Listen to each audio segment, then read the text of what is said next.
खुलुमबाय बयनिसिमबो आंनि गोसो गोरबोनि अननायखौ बावहरग्रोनाय जाबाय। आसा खालामो नोंथांमोना बयबो गोजोनै दङखौ। दिनै मागो दाननि नैथि गोथार मंगलबार सान।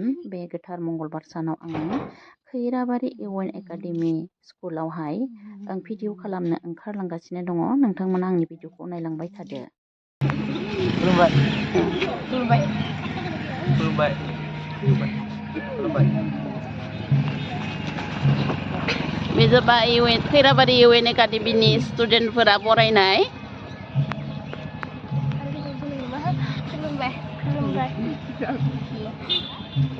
गोजोननाय थाबाय बयनिसिमबो। गिबियावनो फुंबिलि समनि गोजोन हामलायनायखौ बयनिसिमबो बावहरग्रोनाय थाबाय।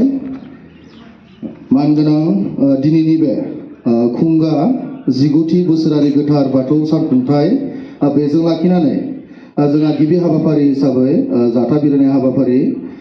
बे जाथाखौ जोंहा बिलिरगिरि सार बिथाङा सफैनानै दंखायो। बेखौ जों दान्दिसे समनि उनावनो जोङो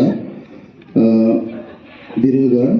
जोङो जाथा बिलिरनाय आगोलावनो जोङो जायफोर सुबुंफोरा जायफोर गेदेमा सुबुंफोरा बाथौ धोरोमनि फारसे खामानि मावनानै जिउ जोबलांबाय, लोगोसे हारिनि थाखाय खामानि मावनानै जिउ जोबलांबाय, बिथां सोरखारि गेदेमा सुबुंफोरनि जिउमाया जाहाथे सोरगोआव आलो गोजोनै थाहैनो हायो। बेनि थाखाय 1 मिनिट सम आरज खालामनो थाखाय बयखौबो खावलायहरनाय जाबाय। जागायबाय। जागोन।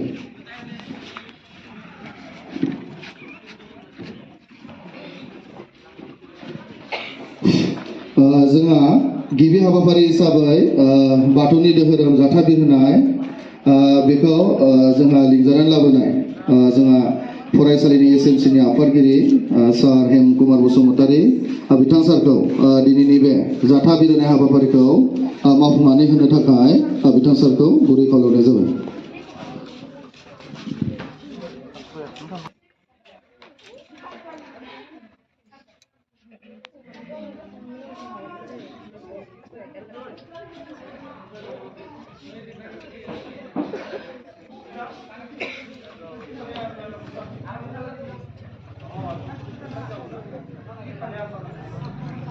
बयबो मान हो।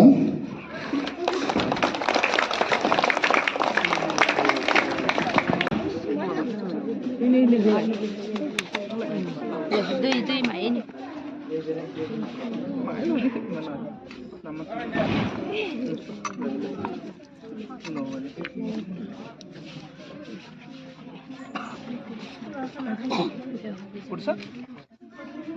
जाबाय दे।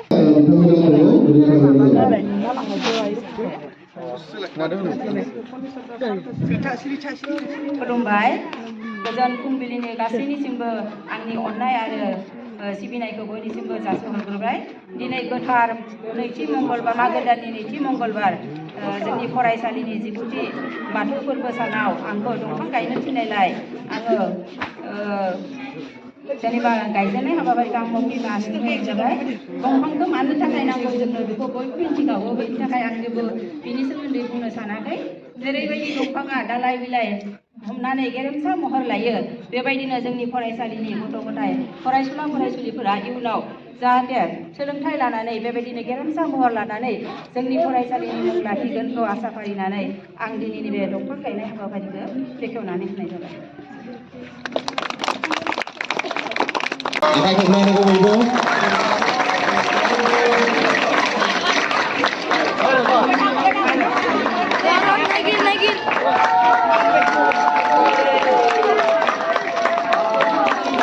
गोजोननाय थाबाय बेखेवगिरि बिथांनिसिम।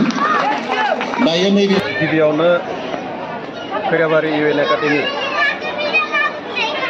फरायसालिनि 19थि जा बाथौ फोरबो खुंनाय, बे हाबाफारिनि गेजेरजों आंनि गोसो गोरबोनि सिबिनाय अननाय खुलुमनायखौ गासैबो बाथौ सिबियारि बर' माहारिफोरनिसिम बावहरग्रोनाय जाबाय।